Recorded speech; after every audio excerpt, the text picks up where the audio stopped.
everyone. My name is Lucy Diekmann, and I work with University of California Cooperative Extension on urban agriculture and food systems. And I am talking to you this morning from my home garden in San Jose, California. Hi everyone, my name's Summer Cortez and I'm a recent graduate from the UC Davis Community Development Master's Program. And more currently, I'm a staff research assistant for Lucy at UC Cooperative Extension. Today I'm talking to you from the Whitehead Elementary School garden in Woodland, California. Great, thanks Summer. So Summer and I wanted to share some results of a project that we have been involved in since late spring, early summer 2020. And this is a collaborative project that involves researchers who are located in the US, Australia, and Germany. And we all came together to develop a survey for gardeners that sought to understand three things about gardening early on in the COVID-19 pandemic. First, we were curious whether or not the value or the significance that people placed on their gardens had changed at all during that initial stage of the pandemic. Second, we wanted to see if people's use or management of their garden spaces was any different early on in the pandemic. And then finally, we were curious to see if people were experiencing any new barriers or had any new needs or needed any particular type of support that would help them be able to garden during the COVID-19 pandemic.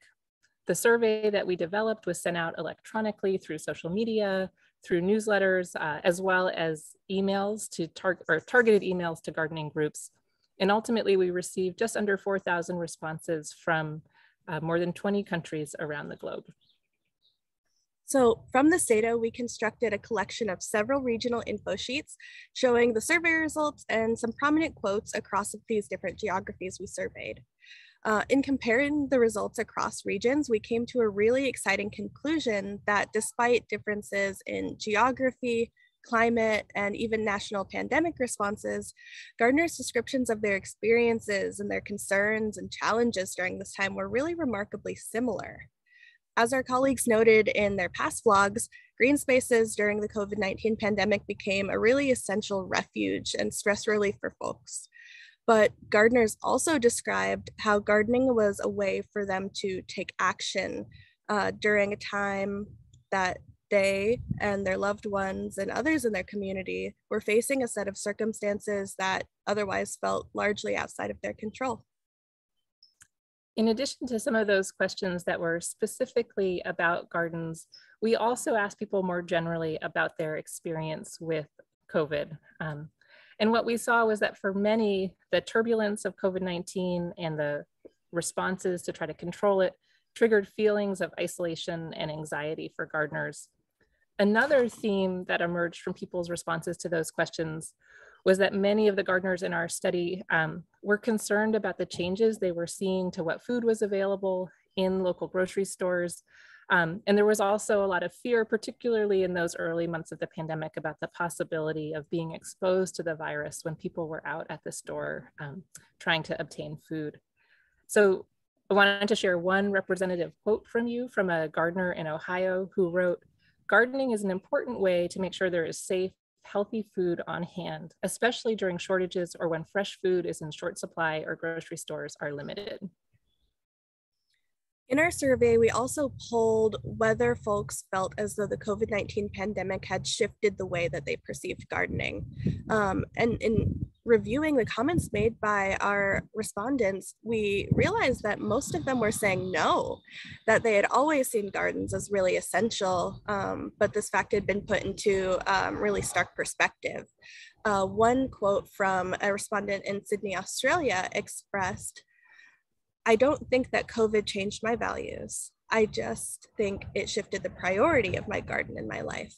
The feeling of insecurity when supply chains looked like they could be interrupted was significant. You just have a moment of asking, how long could we feed ourselves? And suddenly you want to go mad with the seeds just to have a bit more power and autonomy."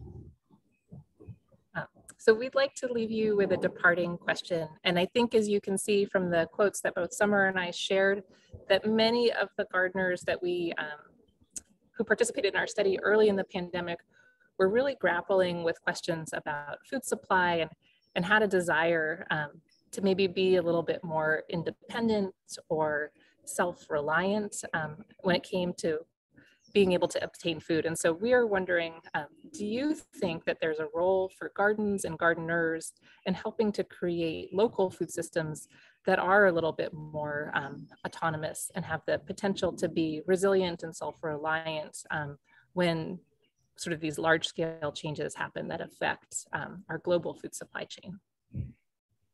Absolutely. If you're interested in seeing the survey results from your region, take a look at our piece titled Gardening During COVID-19, Experiences from Gardeners Around the World.